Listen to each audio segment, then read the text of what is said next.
Alright, let me tell you about the time I spent $450 on a single quail egg. This was not just any egg. It was a tiny, perfectly spherical orb, nestled on a bed of what they called foraged moss. It tasted like a whisper of truffle, a hint of the ocean, and a whole lot of my rent money. This is the kind of pretentious nonsense that Michelin-starred restaurants often serve. Stick around until the end to find out what I actually had to eat after leaving this place. That quail egg perfectly encapsulates everything that can be wrong with these so-called fine dining establishments. They can be opulent, pretentious, and honestly, they feel like they are built for brats with trust funds. On one side, you have fine dining, which is often a cold, calculated luxury, with minimalist plating and maximalist prices. On the other side, you have local food, which is about warm, shared abundance, massive portions, and genuine connection. These places are not always about good food, they are about showing off how much money you can waste. And that brings us to the nuclear bomb dropping in November 2025. Michelin is going to demote a ton of restaurants, and here is the secret: many chefs are actually relieved. A Michelin star, for all its prestige, can be a financial death sentence. The pressure to maintain those impossible standards, the cost of the ingredients, the need for a massive, highly trained staff, it all adds up. This demotion is not a failure. It is a chance for some of these places to breathe again. This whole Michelin system also has a massive consistency problem. You can go to a 3-star restaurant one night and have an incredible meal. Then you might go back a month later and find it is completely different.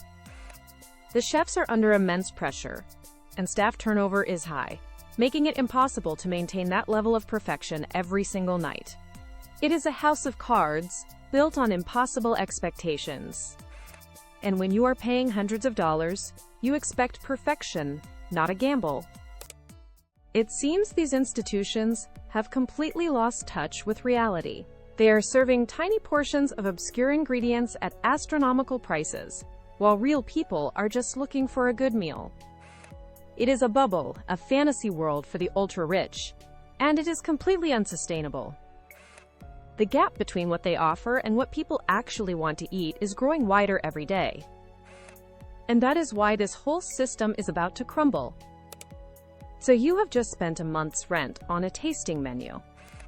You are eating a single, perfectly sculpted scallop, sitting on a bed of foam that tastes vaguely of the ocean, but mostly of regret.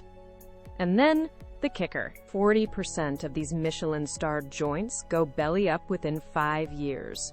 That is right, nearly half.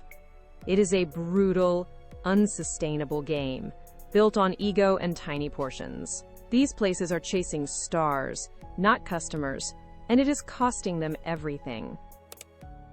Because of that insane pressure, chefs are actually starting to reject Michelin stars. They are literally saying, "No thanks, I would rather not have my life ruined." The star used to be the holy grail, the ultimate validation. But now, for many, it is a financial death sentence, a one-way ticket to burnout and bankruptcy. They are realizing that the cost of maintaining that star, the endless pursuit of perfection for some anonymous inspector, just is not worth it. So, if chefs are ditching Michelin, who is the new kingmaker? It is the algorithm, it is TikTok, it is Instagram, it is Yelp. These are the platforms where real people, not some snooty inspector, are deciding what is good. The power has shifted from the old guard to the digital masses. And that is a good thing, because it means more real food and less pretentious nonsense. Forget the Michelin stars. The real power now lies with the viral video. The old guard, with its static reputation and limited reach, is losing its grip. It is being replaced by the dynamic influence of social media, with its instant scale and massive engagement. Excellence is no longer determined by an old institution, but by who can get the TikTok algorithm to sing their praises. The masses are flocking to whatever is blowing up on their feeds. The gates are crumbling, and it is about time. The Michelin Guide, that bastion of snobbery, is finally losing its iron grip on the culinary world. For decades, they dictated who was in and who was out, creating an exclusive club for a select few. But now, the internet has democratized taste. People are finding their own gems, sharing real food, not overpriced nonsense. This shift means the power is finally returning to the people, to the diners, not some anonymous inspectors. So what was the real meal I had after that pathetic $450 egg? I went to a local diner, a real place, and I devoured a massive double cheeseburger, dripping with cheese, with a side of crispy, salty fries. That, my friends, is a real meal.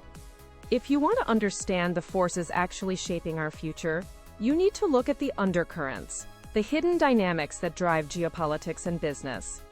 That is what we do here at Business Undercurrent. Hit subscribe, and we will see you in the next one.